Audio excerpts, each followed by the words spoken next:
விஷால், பிரியா பவானி சங்கர், சமுத்திரக்கனி, கௌதம் மேனன், முரளி சர்மா நடிப்பில் வெளியான ரத்னம் திரைப்படம் வெள்ளி, சனி மற்றும் ஞாயிறுன்னு 3 நாட்களில் ஒரே சீரான வசூலை குவித்திருக்கு. கடந்த வெள்ளிக்கிழமை ஏப்ரல் 26ஆம் தேதி வெளியான இந்த திரைப்படம் வசூலை பொறுத்த வரைக்கும் நல்ல வசூலை தான், சீரான வசூலை தான் பெற்றுட்டு வருது இந்த திரைப்படம். ஹரியோட இயக்கத்தில் தாமிரபரணி மற்றும் பூஜை படங்களுக்கு பிறகு 3வது முறையாக ஹரியோட இயக்கத்தில் விஷால் இணைந்து நடித்திருக்கிற படம் தான் ரத்னம் திரைப்படம். இந்த திரைப்படம் வெளிவருவதற்கு முன்னாடி பல சிக்கல்களும் கட்ட பஞ்சாயத்தும் நடந்த பிறகு தான் இந்த படம் பல சிக்கல்களை தாண்டி வெளியானது. தற்போது வரைக்கும் இந்த படத்திற்கு ரசிகர்கள் மத்தியில் கலவையான விமர்சனங்கள் இருந்தாலும் வசூலை பொறுத்த வரைக்கும் சீரான வசூலை தான் பெற்றுட்டு வருது. படத்தோட கதையை பொறுத்த வரைக்கும் வேலூரில் எம்எல்ஏவாக இருக்கிறாரு பன்னீர்செல்வமான சமுத்திரக்கனி. அவர்கிட்ட அடியாளாகவும் ரவுடியாகவும் இருக்கிறாரு ரத்னம் என்ற விஷால். வேலூருக்கு 4வது முறையாக நீட் தேர்வு எழுத வராரு மல்லிகா என்ற பிரியா பவானி சங்கர்.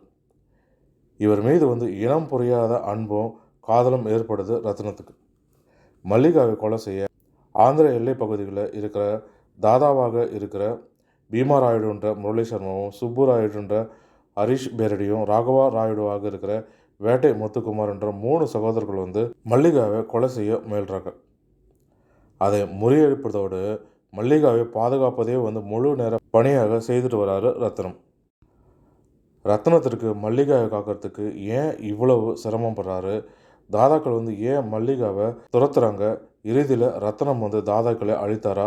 இது போன்ற கேள்விகளுக்கு ரத்த மழையில் ரசிகர்களுக்கு பதிலை சொல்லியிருக்காரு ஹரியோட ரத்தம் திரைப்படம், இல்லை ரத்னம் திரைப்படம். வசூலை பொறுத்த வரைக்கும் முதல் நாளில் பார்த்திங்கன்னா வெறும் 2.5 கோடி ரூபாய் தான் வசூலிக்கிட்டு இருக்குது. 2ஆம் நாளான இந்த படம் 2.7 கோடி ரூபாய் வசூலிக்கிட்டு இருக்குது.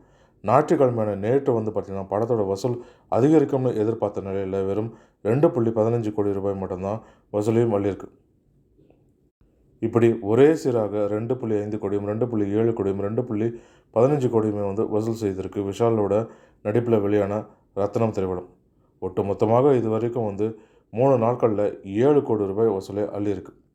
10 கோடியை நெருங்குமா 10 கோடியை தாண்டுமான்றத வசூலை பொறுத்திருந்து தான் பார்க்கணும். ஆனால் இது மிகவும் குறைந்த வசூலுன்றதுனால முதல் வாரமே படம் பிக்கப் ஆகலைன்னா 2வது வாரமெல்லாம் வசூல் செய்வது ரொம்பவே கஷ்டம். கூடிய சீக்கிரமே இப்படியே வசூல் செஞ்சுட்டு இருந்தால் இந்த படம் தேட்டர்லேருந்து வெளியேறக்கூடும்னு ரசிகர்கள் கருத்தும் தெரிவிச்சிருக்காங்க. மார்க்கண்டேயன் திரைப்படம் 100 கோடி ரூபாய் வசூல் செய்த நிலையில் விஷாலோட ரத்னம் திரைப்படம் ஒட்டுமொத்தமாக 10 கோடி ரூபாயாவது வசூல் செய்யுமா அப்படின்றது பெரிய விஷயமாக பார்க்கப்படுது. இந்த படத்தில் யோகி பாபு அங்கங்கே வந்தாலும் 2 இடங்களில் மட்டும் சிரிக்க வச்சுருக்காரு. இன்னுமே பழையபடி அந்த உடல் மொழி காமெடியே பண்ணுறது ரொம்பவே சோகமான நிலையில் இருக்குது. இசையை பொறுத்த வரைக்கும் இந்த படத்துக்கு பெரும் உதவியாக இல்லை. பேக்ரவுண்ட் ஸ்கோர் ஆகட்டும், பாடலாகட்டும் எதுவுமே இந்த படத்துக்கு உதவியாக இல்லைன்னே சொல்லலாம். ஹரியோட இயக்கத்தில் வந்திருக்கும் ரத்னம் திரைப்படம் இப்படிப்பட்ட சோக நிலையில் இருக்கிறதுனால இதுக்காக தான் சூர்யாவுமே அருவண்டா திரைப்படத்தை டிராப் செஞ்சாரோன்னு ரசிகர்களுமே கிசுகிசுக்கிறாங்க. ஏற்கனவே ஹரி சூர்யா இயக்கத்தில் அருவண்டா திரைப்படம் இயக்க இருக்கிறதா பேச்சுக்களும் அடிபட்டது. அதன் பிறகு சூர்யா அருவண்டா படத்தை டிராப் செஞ்சிட்டார். அதன் பிறகு தான் ஹரி விஷாலை வைத்து ரத்னம்ன்ற திரைப்படத்தை இயக்கியிருக்கார். மேலும் இது போன்ற தமிழ் சினிமா தொடர்பான சுவாரஸ்யமான தகவல்களுக்கு RN தமிழ் சினி கலாட்டா யூடியூப் சேனலை பார்க்கும். நன்றி, வணக்கம்.